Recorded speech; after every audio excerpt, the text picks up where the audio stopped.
ভালোবাসার মানুষের হাত ধরে জীবনের 5টি বছর এমনিতেই কেটে গেল। আর তারই ভিতর এই ছোট্ট সোনা বুড়োটা, যার মুখের দিকে তাকালে দুনিয়াটা আরও বেশি সুন্দর লাগে, সব দুঃখই যেন চলে যায়। নমস্কার বন্ধুরা, আবার একটি নতুন ব্লগে সবাইকে স্বাগতম জানাচ্ছি। ভ্যালেন্টাইন ডের আগের দিন রাত্রিবেলায় 12টার দিকে তো এমনিতেই সোনা বুড়ো আর আমি গিফটটা পেয়ে গেছি। তবে ভ্যালেন্টাইন ডের দিন একটু ঘুরতে না গেলে মনটা কিন্তু ভালোই লাগে না। তাই তো ভাবলাম যে কোথায় যাব করতে করতে মত করলাম যে আমরা রেল স্টেশনে যাব। এই জায়গাটাতে না যখন শুরুতে বিয়ে হয়েছিল দুজনে খুবই ঘুরতে আসতাম, কারণ বাসার ভিতরে থাকতে থাকতে আমার এক প্রকার ভালোই লাগতো না। তাই বর কিন্তু আমাকে এখানে মাঝে মধ্যেই আনতো, আর আনলেই এখানেই বসে বসে বাদাম ভাজা খেতে কিন্তু ভীষণ মজা লাগতো। আর বর তো ক্যামেরার সামনে মোটেই আসতে চায় না, তবে আজ কিন্তু ধরে বেঁধে নিয়েই চলে আসলাম যে আজ যখন অনেক দিন বাদে আমাদের ঘুরতে নিয়ে এসেছো, তাহলে ক্যামেরাতে তো আসতেই হবে।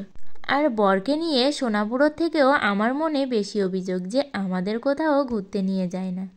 আর ভ্যালেন্টাইন ডের দিন তো সারাদিন খাওয়া দাওয়া করলাম, সারাদিন এত কাজের ফাঁকে সন্ধ্যার দিকে আর বেরোতে ইচ্ছে হচ্ছিল না, কিন্তু বরই আজকে জোর করে আমাদের ঘুরতে নিয়ে আসলো। আর এখানে এই রেল স্টেশনে এসে সোনাবুড়ো এই উপরের এইটে দেখে না ভীষণই মজা পাচ্ছিল এবং আমাদেরকে ডেকে ডেকে দেখাচ্ছিল, দেখো এটা কি। সোনাবুড়ো সব থেকে বেশি আনন্দ পায় যখন সে বাইরে ঘুরতে যায়, কারণ বাসার ভিতরে থাকতে তার মোটেও ভালো লাগে না। সে বাসার থেকে বেরোতে পারলেই বেঁচে যায়, এমন একটা অবস্থা।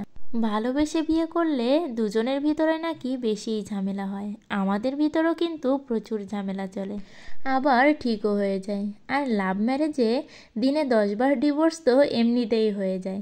তবে এর ভিতর থেকেও কিন্তু একটা শান্তি আছে যে জীবনে ভালোবাসার মানুষকে না পাওয়ার থেকে ভালোবাসার মানুষটিকে পেয়ে ঝামেলা করা অনেক বেশি আনন্দের।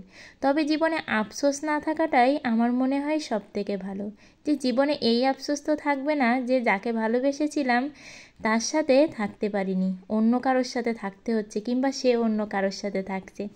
এটার চাইতে ভালো যে ভালোবাসার মানুষটিকে বিয়ে করে রোজ ঝামেলা করা, এটাতেও কিন্তু শান্তি আছে। রোজ ডিভোর্স দেওয়া, এটাতে আরও বেশি শান্তি। এই দেখো, ঘুরতে যাওয়ার কথা না বলে চলে যাচ্ছি অন্যদিকে। চলো, সোনাবুড়োর সঙ্গে ঘুরতে গেলে না, আসলে ওই যে বাচ্চাদের সঙ্গে ঘুরতে গেলে না নিজেদেরকেও একটু বাচ্চা বাচ্চা হতে হয়। আর সোনাবুড়োর সাথে খেলতে গেলে ওর মতো বিহেভিয়ার করলে ও বেশি ভালো লাগে, ও বেশি পছন্দ করে সেটা। আর সে তো ট্রেন দেখে ভীষণ খুশি, সে বলছে এটা কি, তার একটাই প্রশ্ন যে এটা কি। সে অবশ্য এই প্রথম কাছ থেকে ট্রেন দেখছে। আর ভাবছিলাম সোনাবুড়ো আর আমরা একটু ট্রেনে উঠবো, কিন্তু সেটা আর হয়নি। তবে সোনাবুড়োকে যখন এটা বললাম যে সোনা এটা হচ্ছে ট্রেন, এটাতে করে আমরা একদিন ঘুরতে যাব, সে কিন্তু ভীষণ খুশি হয়ে গেল। আর খুশি হয়ে সে এটাকে দেখতে দেখতে অলরেডি তার নাচ শুরু করে দিল। আর সে খুশি হলে কিন্তু এরকমভাবেই নাচতে থাকে। আর এসে যে সে এতটা খুশি, মানে আমাদের থেকেও সে বেশি খুশি। আর অনেক দিন বাদে, মানে অনেক অনেক দিন বাদে আমরা একসাথে কোথাও ঘুরতে বের হয়েছি। সেও সময় পায় না, তবে সে সময় না পেলে তো আর আমি বুঝবো না। আমার মনে কিন্তু হাজারটা অভিযোগ যে সে কেন আমাদেরকে ঘুরতে নিয়ে যায় না, আগে যেত সে কেন এখন যায় না। আসলে বিয়ের পরে না সংসারে একটা অন্যরকম চাপ থাকে, মাঝে মাঝে বুঝি, আবার মাঝে মাঝে মাথাটা নষ্ট হয়ে যায় যে সে কেন এতটা পরিবর্তন হয়ে যাবে। আসলে এটা আমি বুঝি যে সংসার, স্বামী স্ত্রী আর গার্লফ্রেন্ড বয়ফ্রেন্ড, এই দুটো রিলেশান কিন্তু একদমই আলাদা। কারণ গার্লফ্রেন্ড বয়ফ্রেন্ডের তো আর সংসার থাকে না, তাদের সংসারের চিন্তা থাকে না, কাজকাম থাকে না। তবে বিয়ের পরে অনেক দায়িত্ব, অনেক কর্তব্য, অনেক কাজ বেড়ে দেয়। আর এর ফাঁকে যদি দুজন দুজনকে সময় দিতে না পারি, তাহলে তার থেকেও বেশি আমার আপোষ হয় যে সে কতটা পরিবর্তন হয়ে গেছে, যে সে আমার দিকে খেয়ালই করে না, ঘুরতেই নিয়ে যায় না। আর তারও অভিযোগ থাকে যে আমি নাকি পরিবর্তন হয়ে গেছি। তাই তো আজ সব ঝামেলা পিছনে রেখে বললাম যে ঘুরতে যাব। তবে আমি একটু ব্যাগরা দিয়েছিলাম যে আমি যাব না, কিন্তু সে কিন্তু জোর করে ধরে আমাদের নিয়ে চলে আসলো। আর বেশি দেরি না করে চলেই আসলাম। আর ট্রেনটা ভেবেছিলাম এই রেল লাইন দিয়ে আসবে, দেখি যে সে একদম ওই মাথার রেল লাইন দিয়ে আসছে। তাই আর কাছ থেকে ট্রেনটা দেখা হলো না, একটু দূর থেকেই দেখতে হলো। ভেবেছিলাম ট্রেনে উঠবো, সোনাপুরো তো ট্রেন দেখিনি, আর আমারও সত্যি এই এতটুকু বয়সে কখনো ট্রেনে চড়াই হয়নি, ট্রেনে চড়ে কোথাও যাইনি। তবে বরকে আবদার করলাম যে আমরা একদিন ট্রেনে করে ঘুরতে যাব। আর এবার আমরা যাচ্ছিলাম ট্রেনে উঠবো বলে। আর এখানে না আগে খাবার দাবার পাওয়া যেত, মানে ভিতর সাইডে, তবে এখন আর এর ভিতরে তত একটা খাবার পাওয়া যায় না, আমরা তো খাবার পেলামই না, তাই আর ওখান থেকে কিছু খাওয়াই হলো না। আর এবার আমরা চলে যাচ্ছি ট্রেনে উঠতে। তবে দুর্ভাগ্যের বিষয় এটাই যে ট্রেনের না সবগুলো দরজাই বন্ধ করা ছিল, আমরা একটু ভেতরে ঢুকলেও ট্রেনের ভেতরটা কিন্তু দেখতে পারিনি। তবে ইচ্ছে ছিল ট্রেনে উঠবো, তবে ট্রেনের ভিতরে সিটগুলোতে বসতে না পারলেও ট্রেনে ওঠার একটু শখ পূরণ করেই আসলাম। আমরা তিনজনই এর ভিতরে উঠে গেলাম, গিয়ে দেখি দরজাগুলো সব আটকানো। আর রেল স্টেশনে তো ঘোরা হয়ে গেল, তাই আমরা হেলতে দুলতে কিন্তু রেল স্টেশন থেকে বেরিয়ে আসছি। আর এবার বর বলল যে চলো তোমাদের আমি স্পেশাল ডিম ঘোটা খাওয়াবো।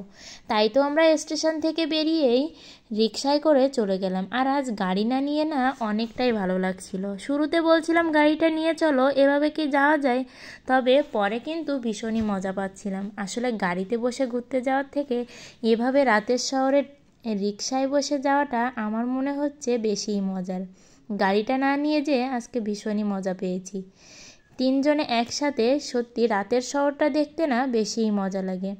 আর এবার আমরা শিববাড়ি অলরেডি চলে এসেছি, আর এখানে যাব ডিম ঘোটা খেতে। বরের মুখে অনেক ডিম ঘোটার গল্প শুনেছি, অনেক নাকি মজার, তাই তো চলে আসলাম।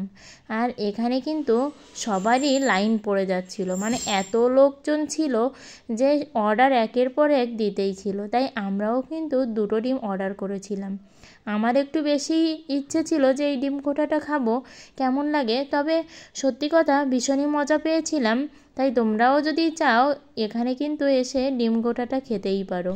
বরের মুখে ডিম ঘোটার গল্প শুনতে শুনতে আমি তো পুরো অস্থিরই ছিলাম যে কবে যাব এই ডিম ঘোটা খেতে। আজ ইচ্ছেটাও পূরণ হয়ে গেল, দিনটা বেশ ভালোই কাটলো। সবাই মিলে ভীষণই আনন্দ করলাম আর ভীষণই মজা পেলাম। আমার তো দারুণ লেগেছে, আর সোনাবুড়োও ভীষণ খুশি। আর বরের কাছে তো সোনাবুড়ো আর আমি আবদার করে বসেই আছি যে এবার থেকে কিন্তু মাঝে মাঝে আমাদেরকে ঘুরতে নিয়ে আসতে হবে। আর আজকের এই ভিডিওটি যদি ভালো লেগে থাকে অবশ্যই লাইক করে কমেন্টে আপনাদের মতামত জানাবেন। আর আমার চ্যানেলটি সাবস্ক্রাইব করে পাশের ঘন্টাটি বাজিয়ে অল অপশানে সেট দিয়ে পাশে থাকবেন। আর ফেসবুক পেজ থেকে দেখলে অবশ্যই ফলো করে রাখবেন।